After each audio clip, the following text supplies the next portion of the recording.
Good morning everyone. Today we Group 3 from Marine Science going to present on the case study of coral reef ecosystem in Pulau Langkawi and Pulau Redang. These are the areas that we're going to study, which is the Pulau Langkawi at Kedah and Pulau Redang at Terengganu. The marine ecosystem that we would like to study is the coral reef ecosystems. There are some important marine species in both Pulau Langkawi and Pulau Redang, which is the great reef sharks. The great reef shark exhibits strong site fidelity to coral reef, a habitat that is becoming increasingly more restricted, making them easier to catch and more susceptible to overfishing. Next will be the parrotfish. Parrotfish are the primary agents responsible for a number of key ecological processes on coral reef, namely bioerosion, sediment production and transport, provision of space for coral settlements, and predation of live coral colonies. This has shown the relationship between parrotfish and the great reef sharks. There are human users on both the island, which is tourism, recreation, and fisheries. All of these activities contribute positively to the economy and increase the aesthetic values of the ocean view for both the area. In contrast, there are human threats toward both the island as well. For example, Pulau Langkawi are experiencing overfishing, coastal development, agriculture runoff, high sedimentation, and usage of destructive fishing gear. While for Pulau Redang, it experiences overfishing, sedimentation, eutrophications, and pollutions. In Pulau Langkawi, there are related regulations, which is Malaysia Fisheries Act 1985.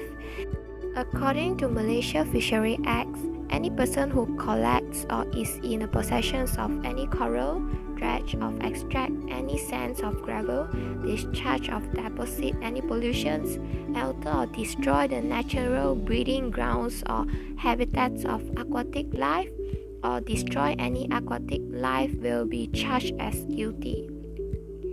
While the next goal is no ocean should carry, use or possesses within a marine park or marine reserve in Malaysia fisheries water any kind of weapon potentially harmful to the aquatic plant life, aquatic animal life, or to the coral reef structure.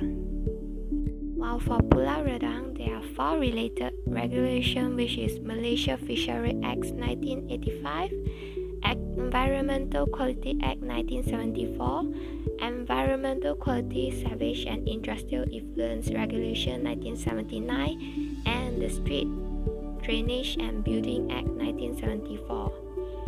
The goal of the regulation is the activities such as spearfishing, commercial fishing, anchoring, souvenir collection, and aquarium fish collection are banned in this island.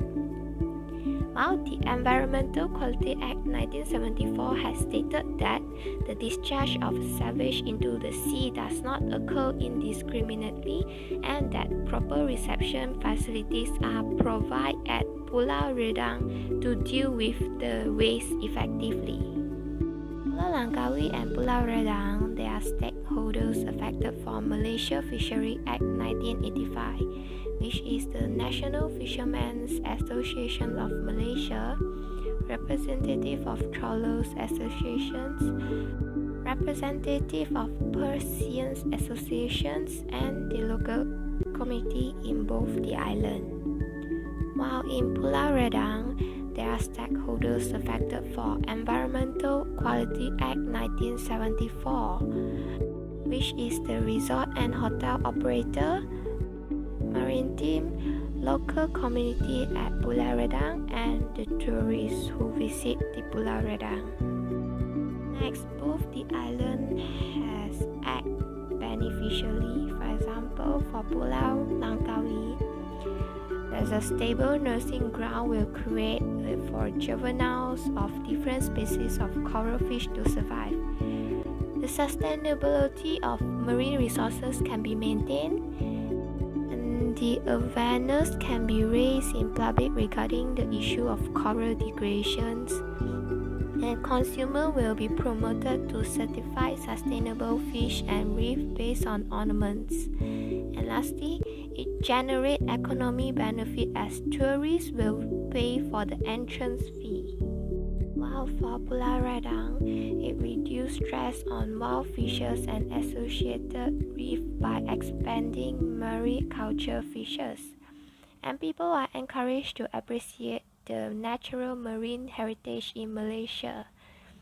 While the coral reef can be protected from human stress such as solid waste pollution and tourism, and healthy coral reef ecosystem can be restored after creating MPA. Lastly, it generates local employment opportunity in the ecotourism sector. And both Pulau also created the negative outcome. For Pulau Redang, it affects fisheries and agricultural livelihoods.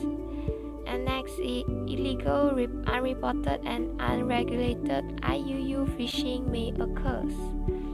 While for Pulau Langkawi, it is lack of community-based management and its leasing of trawler license. Next, I'll be talking about the SWOT analysis based on Pulau Langkawi. S stands for the strength.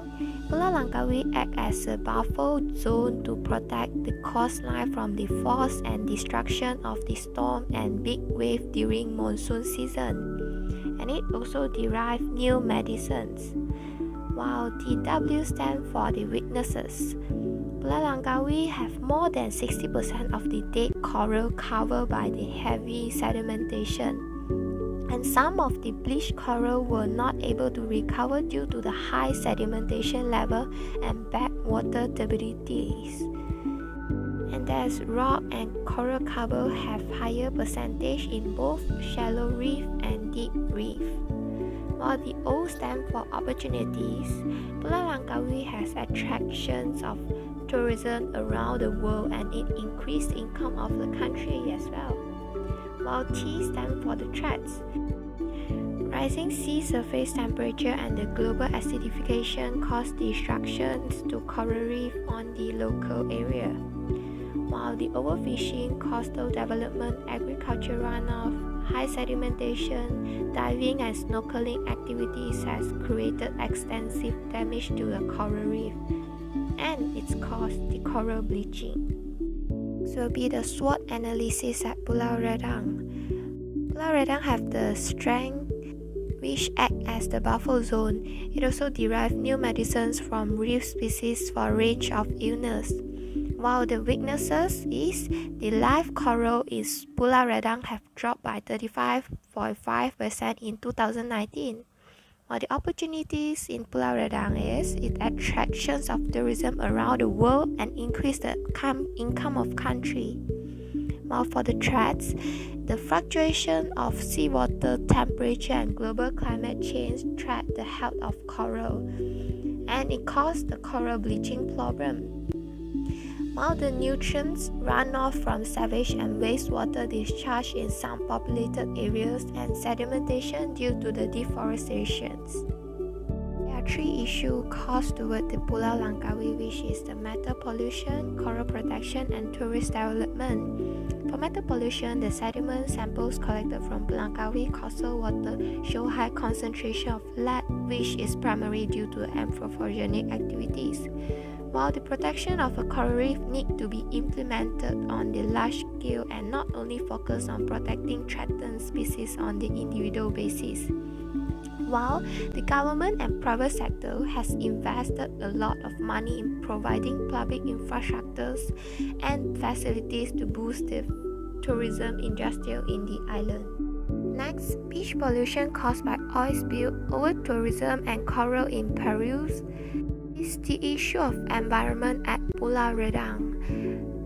Irresponsible act dumping of used marine oil by an unidentified vessel has caused tar balls to occur and paint the pristine beach black.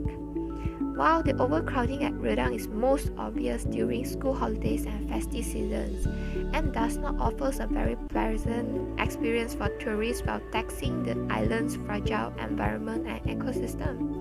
And it's also emphasized that effective protection begins with the proper formulations and enforcement of environment policies and regulation is needed to help to protect the coral biodiversity. To conclude the case study, what are the lessons learned in both islands?